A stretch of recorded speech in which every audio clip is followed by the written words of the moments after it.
Good morning. Welcome to Hindu Newspaper Analysis 24th November 2022.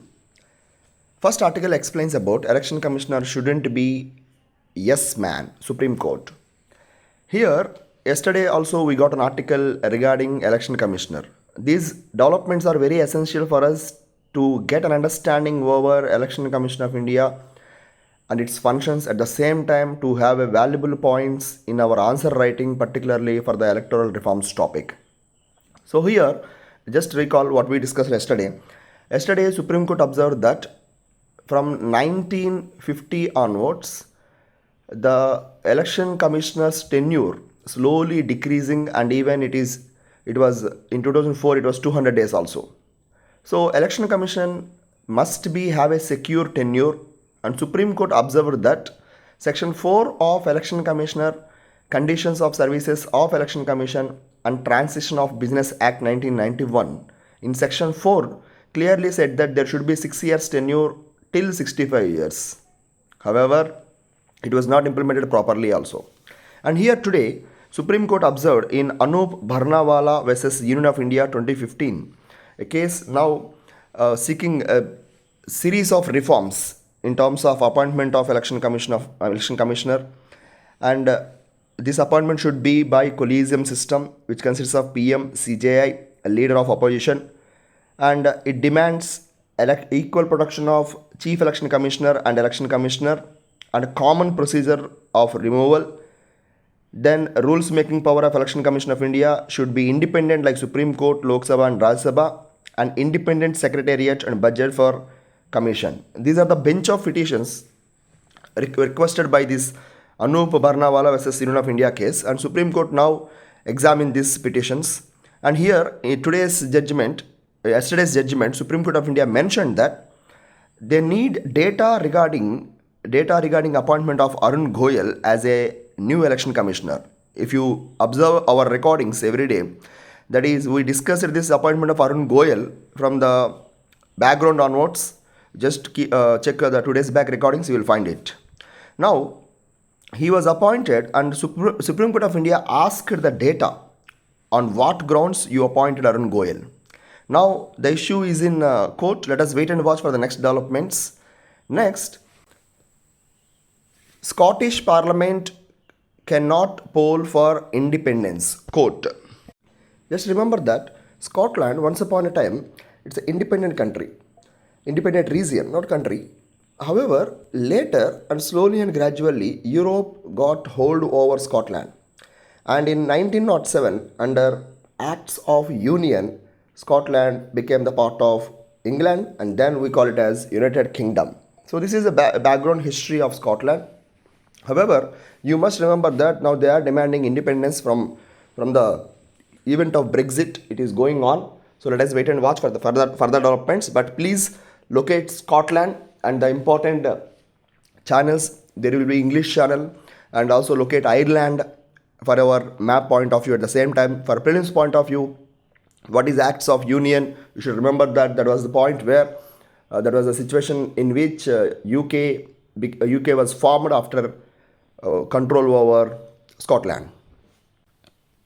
Next article, India's G-Force movement. So this article explains about what India should do regarding G20, what should be the goals of G20 and like that. So this article, to be precisely, not very much important, but we can have some idea about it. For example, G20 members represent 80% of the world's GDP, 75% of international trade, and 60% of global population. And here other highlights about India should learn from the presidencies how they will plan the meeting and how they will formulate the policies. So he explains about what should be done and what should be the major advantages. First and foremost, he explains that India can also have policies like Italy. They brought people, planet, prosperity. Saudi Arabia, when they are conducting, they brought this idea of empowering people, safeguarding planet, shaping the new frontiers. And India should also get a new thoughts and new ideas about the G20. And it is well known fact that G20 countries are very important in policy formulations. You all well aware that in 1998, G20 countries met met, and and it was the meeting of finance ministers and central bank governors. However, in 2008, after 2008 crisis, we witnessed heads of states meeting. In this point of time, other highlighted that need for new initiatives. For example, he suggested that there should be a climate financing infrastructure in which all the global institutions like World Bank, IMF, ADB should give uh, funds to the supporting climate infrastructure to reach India's goals Panchamrit. They also mentioned that Other also mentioned that climate resilient infrastructure should be the priority of India in the G20 meetings. Second, he also advised that there should be a digital public utility, and in which our all the digital initiatives like Aadhaar, UPI, eKYC, and all these things should be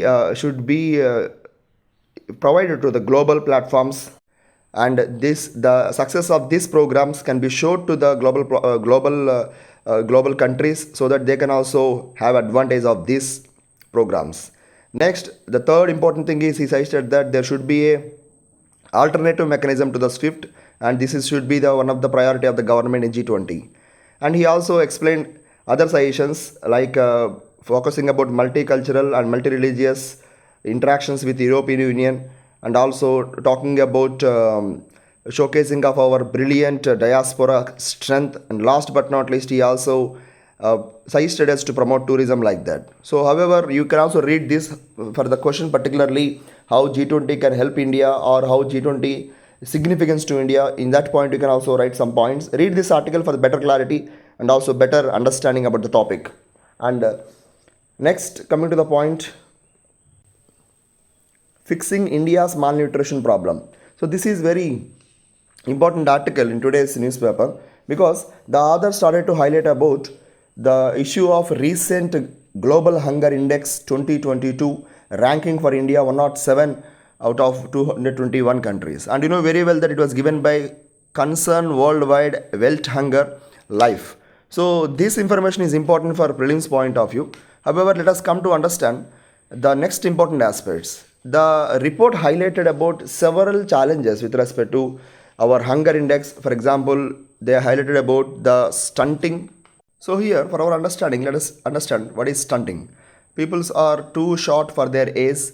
Wasting means people are too thin for their height, and obesity means people are overweight.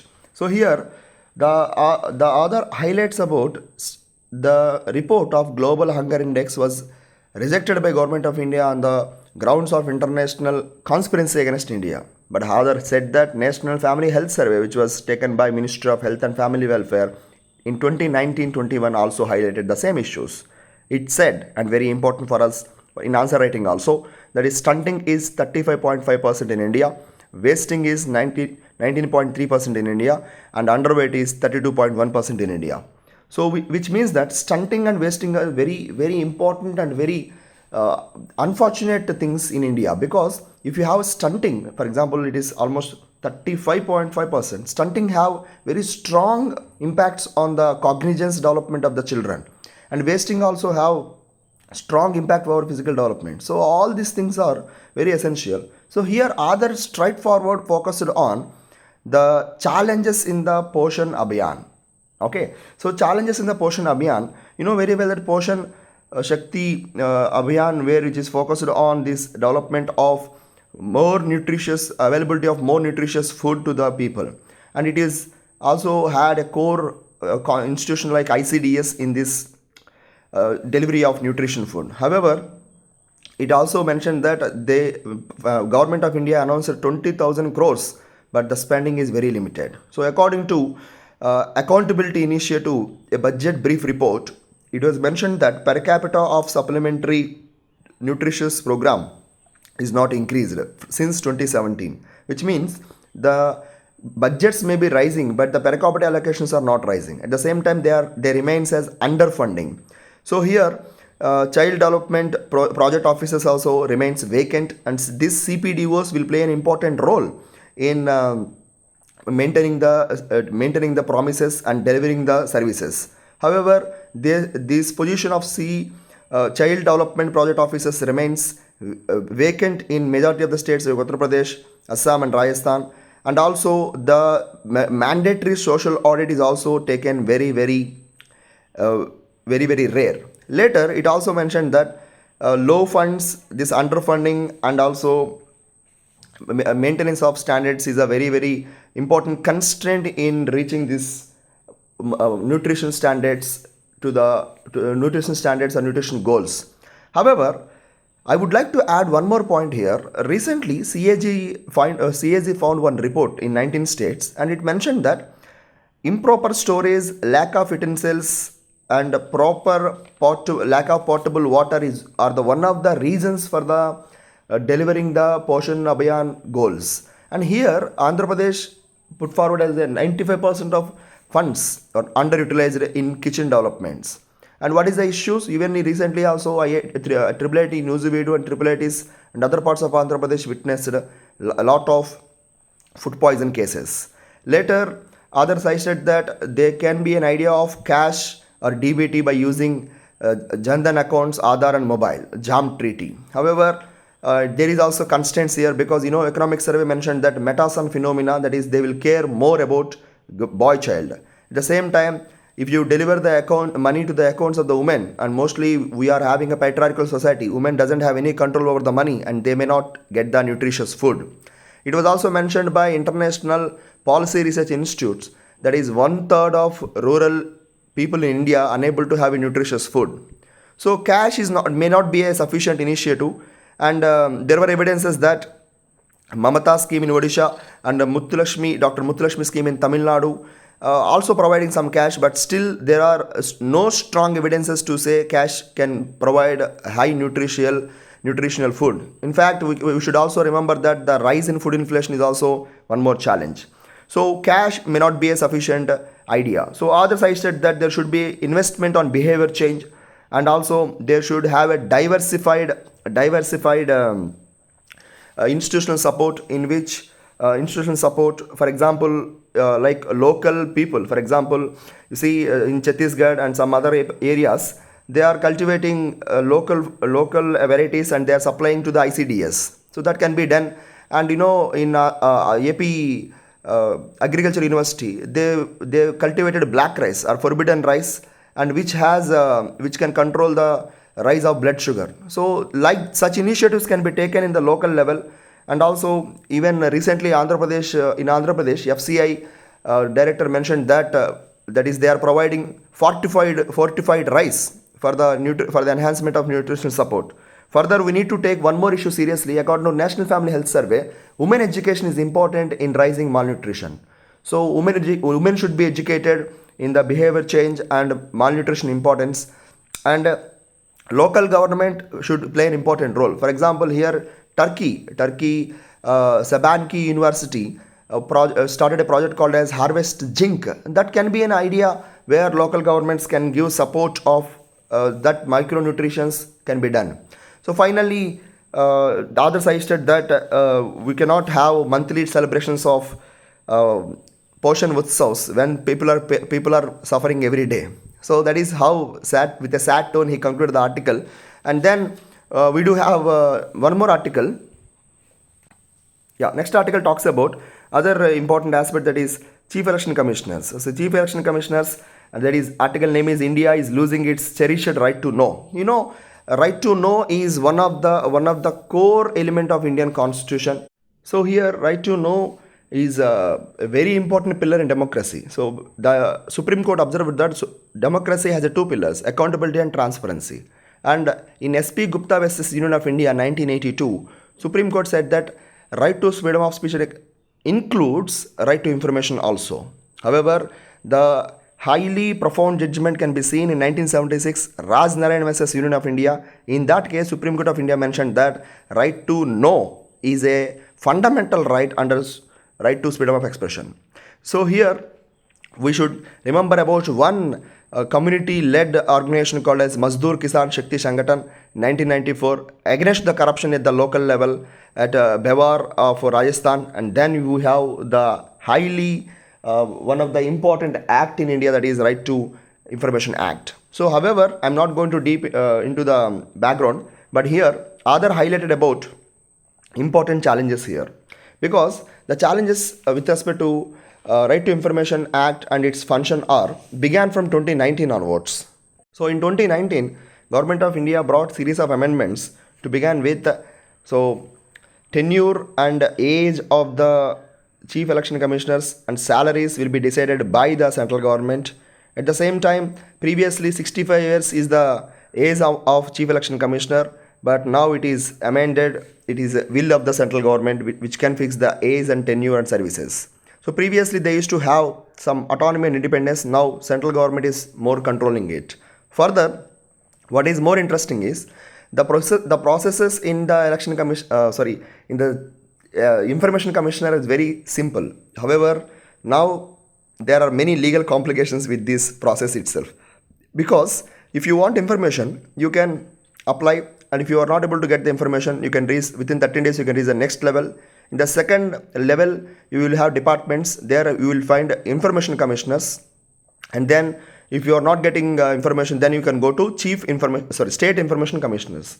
Unfortunately, these information commissioners are officers who are in the department, so they are not willing to disclose their own information. So that is what conflict of interest is going on. Second thing, they are not properly trained. As per the CIC reports, they are not properly trained. In fact, second important challenge is other highlighted that sometimes the waiting period is very, very high. For example, I found a report from Satrak Nagarik Sangatan. Almost they said that 45% of cases from their point of view doesn't get any reply. So even 2018 report of CIC mentioned that there are pending of 2.18 lakh cases with respect to state information commissioners. So this information highlights that we are not having a proper disclosing mechanism. So for example, there is no information about disclosing information about lockdown. At the same time, when they are asking any details about political parties, they are saying that they are not disclosing information, and information was limited with respect to the RBI's willful defaulters also. In fact, that is very interesting. The issue was initiated, however, it was stayed by the information commissioners, which they doesn't have any orders to stay. So these are the challenges here, and the most important thing is they are utilizing the section 8 of the RTA and saying it comes under national importance. So this is purely violating the natural justice concept, because natural justice says that no one should be judged in their own case. However, the departments, the information commissioners are involving in the own case. So that is again a contradiction for the natural justice, must be resolved. And then it is also mentioned that CIC is now refusing the informations. For example, recently Internet Freedom Foundation applied for the details regarding call tampering by the Ministry of Home Affairs, allegations against this, and they denied this. So which is leading to reduction of the efficiency of the information commissioners and the role of information commission. At the same time, this is going to impact the democracy a lot. So to correct all these challenges can be written in our answer writing point of view also. Next article, South China Sea Code of Conduct should align with international law, and more risk to rules-based order from non-traditional threats, says Chief Navy. So here we will discuss two articles at the same time, because recently India started its official meeting with ASEAN defense ministers. So India ASEAN defense ministers are currently going, and Rajnath Singh met them in Siem Reap, Cambodia. And then they discussed about South China Sea issues. From 2013 onwards, South China Sea is in news because of China's cabbage tactics, cabbage strategy. Now slowly and gradually South China Sea witnessing a lot of issues, particularly rise in islands in the South China Sea. John Reef is a best example for the artificial islands. Apart from that, China is militarizing the South China Sea, and there are some common threats here. So at that time, now government of India said that South China Sea Code of Conduct should align with the international law. Why? Because when the issue raised between China and Philippines regarding Scarborough Shoal, you can look at this, Scarborough Shoal and Parasil Islands, Vietnam, China doesn't follow the international order. For example, UNCLOS gave order to demilitarize the South China Sea, but China said no for it. So that is the reason we can see these quotations that the South China Sea Code of Conduct should align with the international law. Next, more risk to rules-based order. Both articles can be read at one time. So here it says that apart from traditional threats, there is a rise in new threats. Non-traditional threats means it includes smuggling, piracy, and oil smuggling, and human trafficking, arms trafficking, so on and so forth.